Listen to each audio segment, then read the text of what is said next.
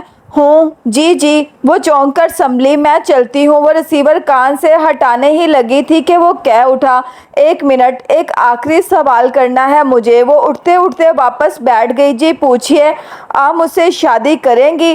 اسے زور کا دھچکا لگا۔ وہ کنگ سی پھٹی پھٹی نگاہوں سے دھندلی دیوار کو دیکھے گئی۔ بتائیے مس حیا۔ اس کے لب بھنچ گئے۔ حیرت اور شاک پہ غصہ غالب آ گیا۔ مس حیا نہیں، مسز حیا۔ ایک ایک لفظ چبا چبا کر بولتی وہ پرس تھام کر اٹھی۔ فون کا ریسیور ابھی تک پکڑ رکھا تھا۔ کیا مطلب؟ وہ واضح چونکا تھا۔ افسوس کہ میرے بارے میں اتنی معلومات رکھنے کے باوجود آپ میرے بچپن میں ہونے والے نکاح سے بے خبر ہیں۔ وہ نکاح جو میرے کزن جہاں سکندر سے میرے بچپن میں ہی پڑھا دیا گیا تھا۔ میں شادی شدہ ہوں اور میرا شوہر ترکی میں رہتا ہے۔ اوہ، آپ کی وہ رشتہ دار فیملی جو کبھی پاکستان آئی ہی نہیں۔ جانتا ہوں، آپ کی پھوپھو کا خاندان جو ذلت اور شرمندگی کے مارے اب شاید کبھی ادھر کا رخ نہیں کرے گا۔ آخر کارنامہ بھی تو شرمناک انجام دیا تھا نا۔ ان کا انتظار کر رہی ہیں آپ؟ ارے بچپن کا نکاح تو کورٹ کی ایک ہی پیشی میں ختم ہو جاتا ہے۔ Shut up, just shut up major Ahmad, وہ چلائی۔ آپ کی ہمت بھی کیسے ہوئی یہ بات کرنے کی؟ ارے بھاڑ میں جائیں آپ اور آپ کی ویڈیو۔ آپ بھلے اسے ٹی وی پر چلوا دیں، مجھے پرواہ نہیں۔ میرا ایک کام کرنے کی اتنی بڑی قیمت وصولنا چاہتے ہیں آپ؟ رہا جہاں سکندر تو وہ میرا شوہر ہے اور مجھے بہت محبت ہے اس سے۔ اس کے علاوہ میری زندگی میں کوئی نہیں آ سکتا، سمجھے آپ؟ ریسیور واپس پٹکنے سے قبل اس نے سوگواریت بھرا کہکہا سنا تھا۔ پیر پٹک کر وہ دروازے کی جانب بڑھی۔ اسی لمحے دروازہ کھل کر ایک سپاہی اندر آیا جو اسے اندر بٹھا کر گیا تھا۔ اسے فوراً اشارہ کر دیا گیا تھا۔ ملاقات ختم ہو چکی تھی اور حیا کے لیے وہ بے حد تلخ ثابت ہوئی تھی۔ گاڑی آپ کا انتظار کر رہی ہے میم، آئیے۔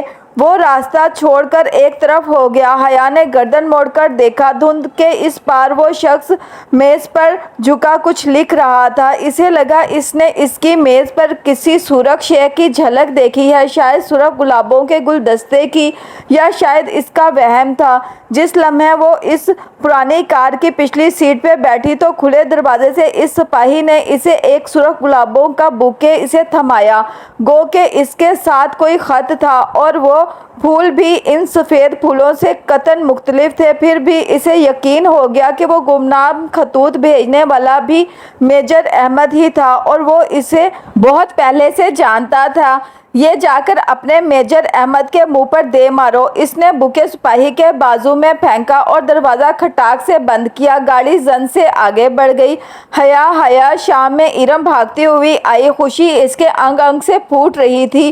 وہ ویڈیو اس ویب سائٹ سے ریموو ہو گئی ہے۔ اس نے فرتے جذبات سے تقریباً بیڈ گراؤنڈ سے ٹیک لگا کر بیٹھی حیا کو جھنجھوڑ ہی دیا تھا۔ مگر کیسے ہوا یہ سب؟ اس ویب سائٹ والے کو خوف خدا آ گیا ہوگا، مجھے کیا پتا۔ وہ لاپرواہی سے انجان بن گئی ہوں شاید، مگر اچھا ہی ہوا۔ اور ہاں، تمہاری ترکی کی فلائٹ کب ہے؟ پتہ نہیں، پہلے پاسپورٹ تو ملے پھر ہی ویزا ملے گا۔ اس کو ارم کی موجودگی سے گفت ہونے لگی تھی۔ کچھ اس کے تاثرات سے واضح ہو رہا تھا، اس لیے ارم جلد ہی اٹھ کر چلی گئی۔ وہ پھر سے سوچوں میں گم ہو گئی۔ میجر احمد، اس کا آدھا جھلسا چہرہ سامنے نہ آنا، پردے کے پیچھے سے بات کرنا اور اس کی وہ عجیب فلسفانہ باتیں، جنت کا تذکرہ، باز پرست کرنا اور پھر مجھ سے شادی کا سوال۔ او میرے خدایا، کیسا عجیب آدمی تھا وہ! اور اس کی ایک بات جس کے بارے میں وہ اس وقت شدید طیش میں ہونے کے بعد سوال نہیں کر سکی تھی، آپ کی پھوپھو کا خاندان جو ذلت اور شرمندگی کے مارے اب شاید ادھر کا رخ کبھی نہیں کرے گا۔ آخر کارنامہ بھی تو بہت شرمناک انجام دیا ہے۔ کیوں کہی تھی اس نے یہ بات؟ کیسی ذلت شرمندگی، کیسا شرمناک کارنامہ! پھوپھو کا خاندان وقتاً پلٹ کر نہیں آیا تھا۔